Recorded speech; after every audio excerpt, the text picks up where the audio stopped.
Hi there, everybody. Welcome back to Prestige Auctions. What another fantastic auction that was yesterday.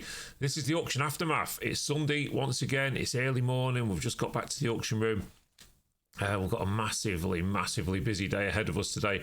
But yesterday's auction, well, it was a little bit different. Now, we've always found in the 7 years that we've been here at Prestige, nearly 8 now, to be fair, that the week up to Christmas is always a problem because lots of people are prioritising not just money, they're prioritising the time a lot differently. So when it comes to actually visiting the auction, we noticed on Friday that the numbers were down in terms of people coming through the room, and then it wasn't as busy in the room yesterday as what it normally is. However, it was still a really good auction, some really good numbers, and people were buying interesting stuff. I always find at this time of year that people's priorities change just a little bit in what they're buying. You seem to see people buying more sort of pots and pans and plates and things like that because they're getting ready for the big day. So anyway, we had a cracking day, and we managed to get the auction wrapped up. It's nearly 1,200 lots, and we got it wrapped up by about 4 o'clock, I think it was, something like that. So it was quite good. It always gives us and the staff a little bit of extra time to get stuff sorted. So anyway, let's have a look at what happened yesterday and what there was. Well, we started off on lots like this. Hang on, let me just sort this out. There you go. So we get it on the screen properly. We started off with lots like this. We had quite a few lamps and things like that in. And one or two of these were doing okay-ish money. They weren't great, but they weren't making a fortune, but they weren't cheap either. He was an interesting looking chap. A few people bid on that one. And then the lamps and that seemed to be selling well. Of course, the Christmas stuff started to struggle a bit now because it's now got to that point where it's too close to Christmas. So the real exact time to get these in is like the last week of November, first week of December every year. So save that stuff up. This one sold okay. The cassette player there, the Father Christmas one. And then that was a cheap lot. The Hornsey Pottery, telephone bidder for that. And I think it sold at about £9 or £10, something like that. So a nice cheap lot for somebody, that one. And of course, we was talking about the reselling and that. And these are the boxes to buy.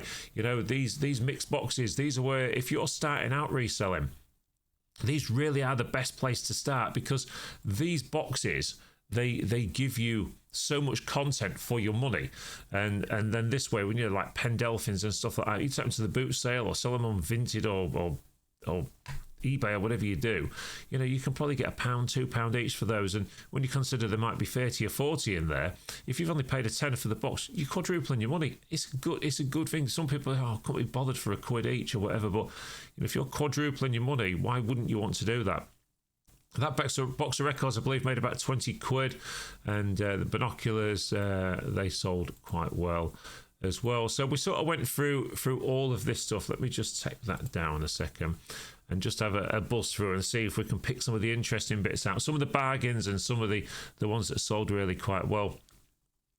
Every time we get these in, these seem to sell okay. These Transformer things, Power Ranger things. Power Ranger Time Force, now so brand new in the box. They're not the original ones. They're not the G1 Transformers. Power Rangers. I'm getting mixed up with Transformers, sorry. The Power Rangers, of course, you've got Transformers and that sell really well, especially the G1 edition. So always look out for stuff like that. Don't ever just dismiss toys, because a lot of people go onto the boot sales and stuff like that, and they see toys there and they dismiss them straight away. Oh, I don't want toys. Well, actually, there is some good money to be made in toys. We had a bit of fun with that one. The spot removal pen, was just hoping it wasn't used.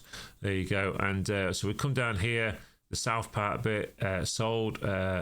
A young girl or young lady, should I say, in the room got that one.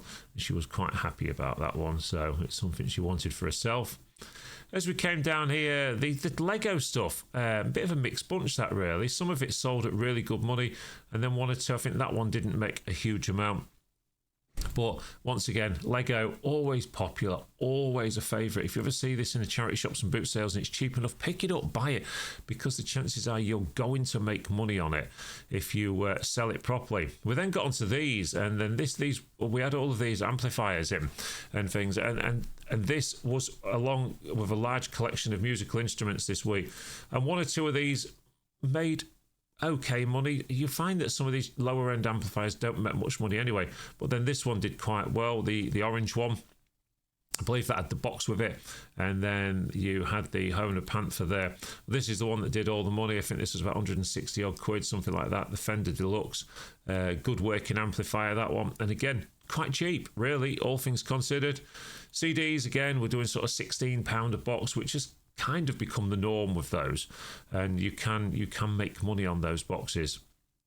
As we come down here now, we got through the mixed plates and everything, and the boxes. Well, gaming was on fire yesterday. Gaming was doing so well, and you know, this kind of gaming, if you've got this stuff sat in your attics or in your cupboards or whatever, get it down to the auction. This stuff is selling well at the moment, but that bubble will not last forever. If you look at it as an age range, you know, the kids that were playing with all this sort of stuff are now adults and earning money. They're buying the youths back.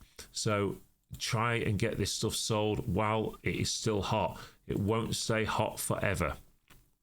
I mean, I'll give you a great idea of that. An Atari 3620, it is 3620, is it? Anyway, or 20, whatever it is. The old Woody one that came out in the late 70s, early 80s used to make really good money. Now it doesn't make such good money. It still sells, but doesn't make such good money anymore. So because it's everyone that wanted one that never had one bought one. So, you know, really have a good think about that every week. Think to yourself, this is the time to sell. You know, it's holding on to stuff forever. People that held on to lots of antiques from the 80s and that, thinking they were good investments, spent a fortune on them. They're not worth anything now, or not a fortune anyway. Anyway, these sold quite well, and these were brand new items. We had Pepper and Georgie Pig there, and then the Baby Shark lot, and these kids sort of things. Again, these kids bits and bobs were selling okay. You know, again, because people dismiss these at the boot sale, they go, "Oh, I don't go to the boot sale most. It's just full of toys."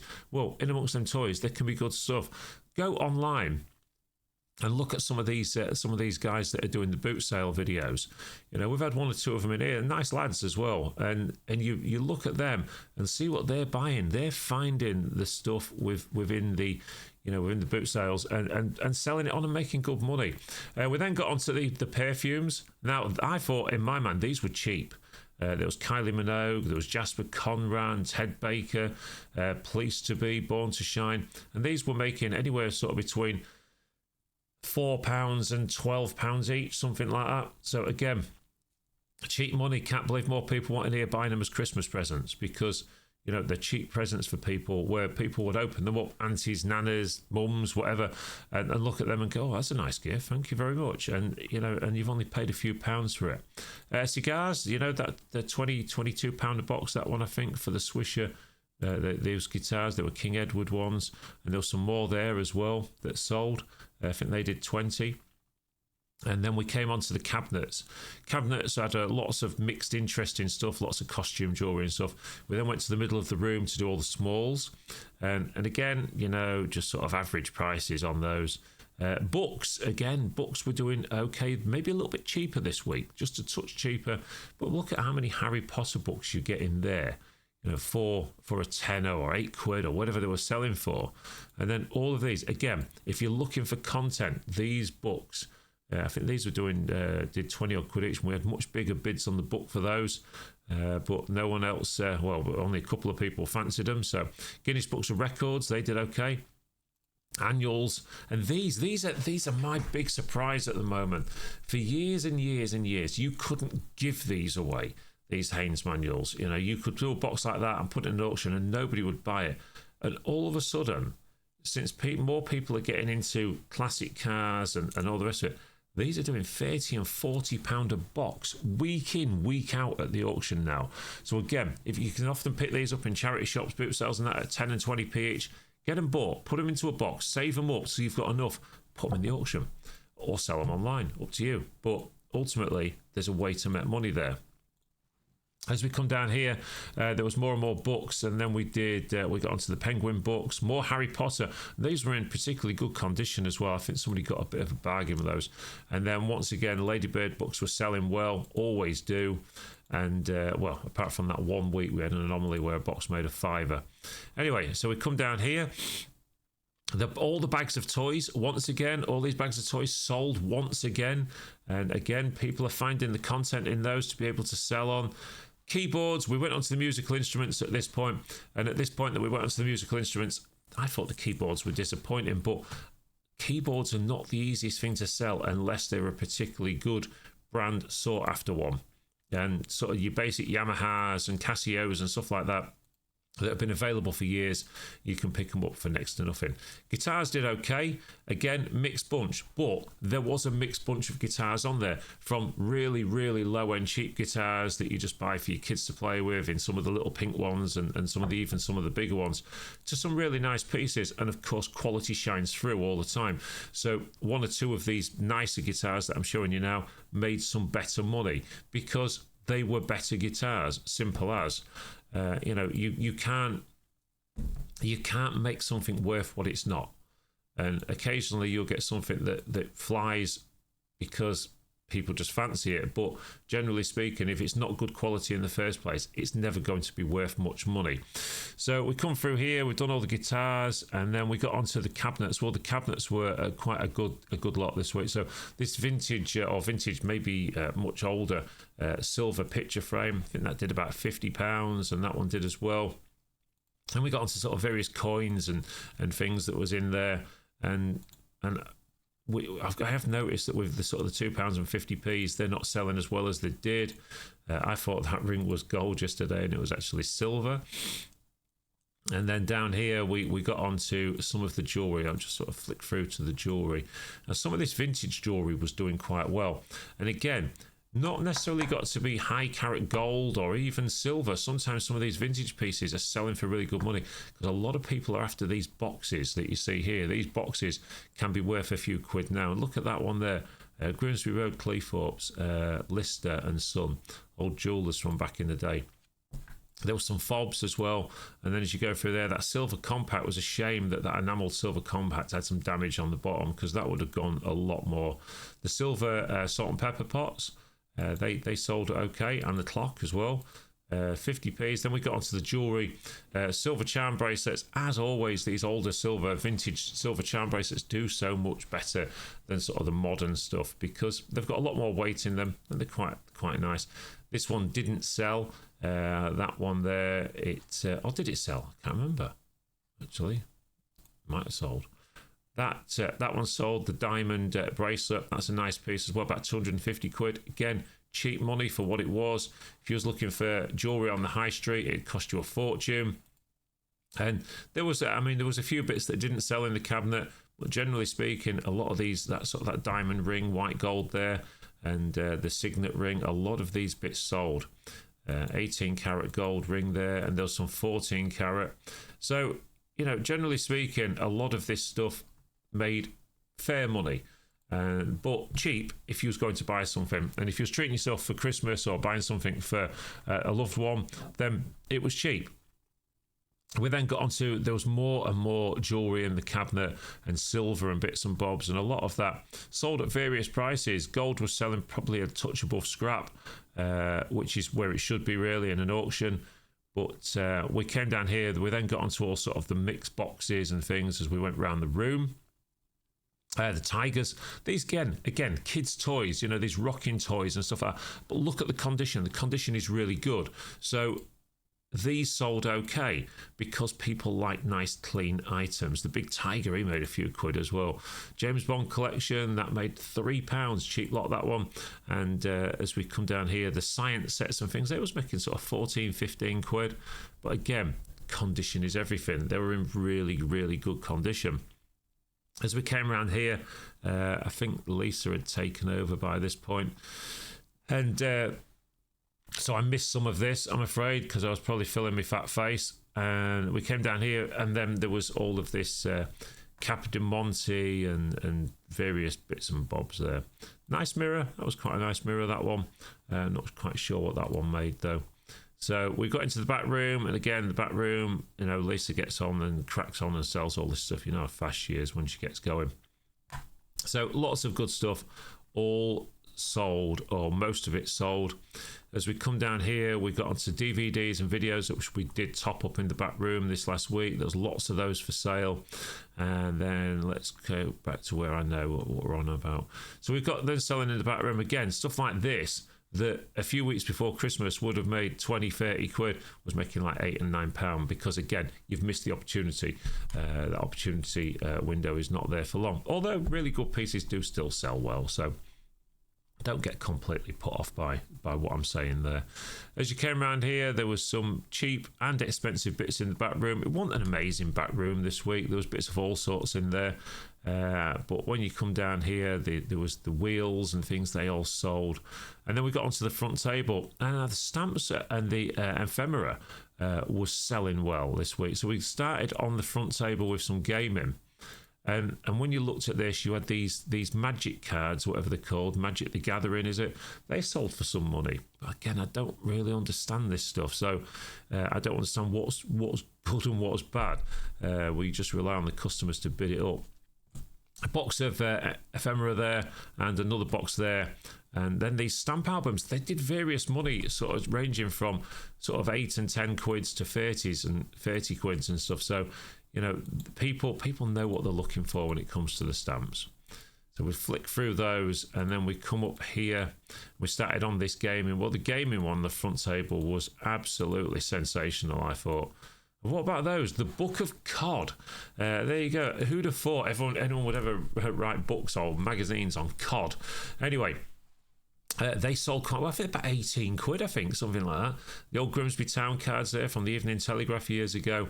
And then, as you look down here, more Magic cards, and then we got onto these Nintendo 64 controllers. Well, these were great because they were in the original box, and a lot of these had the original receipts with them and stuff as well. So, or certainly one of them did. Someone was telling me from Woolworths back in the day. Then we got onto these. They did good money. The Super Mario games and things for the Nintendo 64. Memory cards for the 64. Then look at this. I mean, how good a condition is this? The Mega Drive 2 in the original Sonic box as well, 16-bit. Wow, just wow. These stuff were making good money in the sales. So was the Nintendo 64, because again, condition is everything. Look at that box.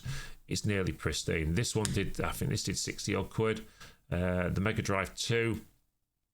Grandstand. Now these here, a lot of people look at these. A big tip for you here. A lot of people look at these and think, oh, they're old. So these were sort of early gaming for TVs. They're not worth much money. So don't get too excited about these. As good a condition as that was, it didn't make much money. So don't see these on the boot sales at 20 quid and pick them up thinking I'm going to make money on it, because 9 times out of 10, do your research. Pick your phone, get your phone out of your pocket. Don't be lazy. Look at what they're selling for before you start committing to spending any of your hard-earned cash. Steiff teddy bears. There you go, Steiff teddy bears. They were doing various money, but again, you know my opinions on Steiff. I've said them 1,000 times.